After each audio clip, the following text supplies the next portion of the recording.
इसमें हम आते हैं बीजक का आशय, यानी बीजक किसे कहते हैं ध्यान दीजिए। जब विक्रेता क्रेता के पास उसके आदेशानुसार, कहने का मतलब ये कि जो क्रेता है यानी खरीदार, वह विक्रेता यानी बेचने वाले को आदेश देता है। आदेश क्या देता है? जैसे कोई गल्ला व्यवसायी है तो उसको यह आदेश दे रहा है कि हमको 5 बोरा जो है गेहूं चाहिए, 5 बोरा हमको दाल चाहिए, 5 बोरा हमको मटर, 5 बोरा हमको जो है चना और 5 बोरा ही हमको मतलब और अन्य खाद्य सामग्री चाहिए। तो ये आपका जो क्रेता होता है ये विक्रेता को आदेश देता है, और विक्रेता क्या होता है कि वो आदेश के अनुसार उस वस्तुओं को जो है क्रेता के पास भेजता है और क्रेता के पास भेज देता है, और उसी भेजे हुए सामान का वह एक विवरण तैयार करता है। क्या करता है? विवरण। और उसी विवरण को तैयार करके क्रेता के पास भेज देता है कि मैंने इतनी इतनी वस्तुएं, 5 बोरा आपका गेहूं, 5 बोरा चावल, 5 बोरा आपका मटर, 5 बोरा चना या 5 बोरा सरसों, इतनी वस्तुओं को मैंने आपके पास भेजा है और इसकी मूल्य सूची ये है।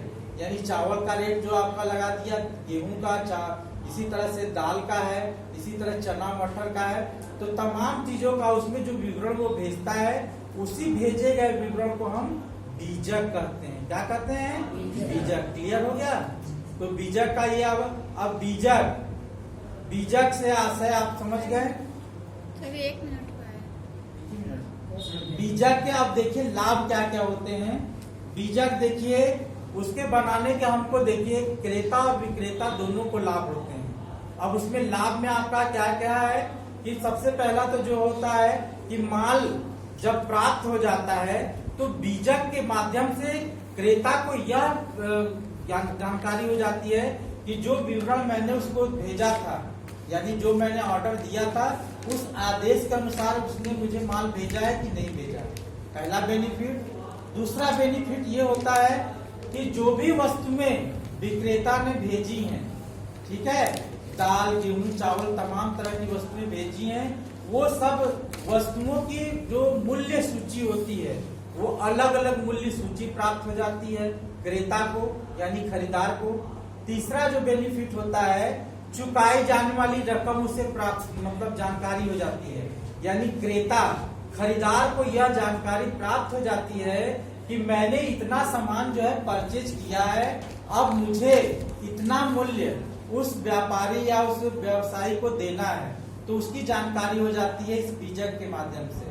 नेक्स्ट जो उसको बेनिफिट होता है वो बेनिफिट होता है कि क्रेता बीजक से क्रय बही लिखता है, यानी कि क्रय बही का मतलब कि जब क्रेता उतने सामान को परचेज करता है, खरीदता है, तो वो अपने यहाँ एक बही खाता तैयार करता है और वह उस तिथि को डाल करके कि आज जैसे 10 सितंबर है सन 2020 को इतना इतना सामग्री मेरे पास आई और इतने सामग्रियों का मूल्य इस सूची पे लिए।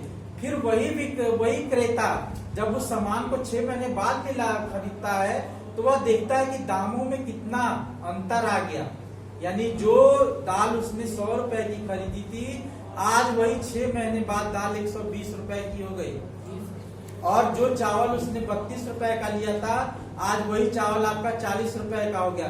तो इस तरह से करके वह अपने डिफरेंस को मिलाता है और अपने खाता बही को तैयार करता है, और उससे उसको जानकारी हो जाती है कि पिछले 6 महीने में मैंने आपका 1 लाख रुपए का सामान उठाया था, तो अब मैं 6 महीने बाद दे रहा हूँ, तो उस 1 लाख की कॉस्ट अब जो है बढ़कर के 1.5 लाख हो गई है।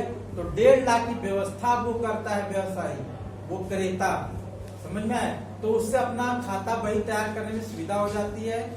और नेक्स्ट उसका जो होता है लाभ कि भेजे गए माल के संबंध में बीजक में कोई भूल चूक हो जाती है तो उससे भूल सुधार को सुधार लिया जाता है। फॉर एग्जाम्पल मान लीजिए विक्रेता को लिख करके भेजना था 2880 रुपए और जल्दीबाजी में क्रेता ने 2520 रुपए लिख करके भेज दिया, तो इसमें जो आपका डिफरेंस आपका जो भी धनराशि आई, तो इस धनराशि को उस बीजक के माध्यम से सुधार करके या क्रेता और विक्रेता ये दोनों पे लागू होती है। कभी कभी होता है कि विक्रेता भी जल्दीबाजी में वो वस्तु प्रदान न किया हो, यानी वो वस्तु भेजा ना हो। जैसे मान लीजिए उसने गेहूं, चावल, मटर और चना सब भेज दिया और सरसों उसने नहीं भेजा, बट उसका दाम उसमें जोड़ के लिख दिया, तो वह अधिक धनराशि। और जब क्रेता के पास पहुंचा वो सामान, तो उसने देखा कि हमारे पास विवरण में सभी सामान है, चावल, गेहूं, मटर, चना, लेकिन सरसों नहीं है, सरसों का दाम लिखा गया है। तो वह उस सरसों के दाम को माइनस करता है और बताता है उस विक्रेता को कि देखिए मेरे पास इतने मूल्य का ज्यादा मेरे पास आपका बीजक का आया है। तो वह उसको सूचना, तो उसको जो है फिर विक्रेता यानी व्यवसायी फिर सुधार कर लेता है। तो इस बीजक का ये भी उसको फायदा है।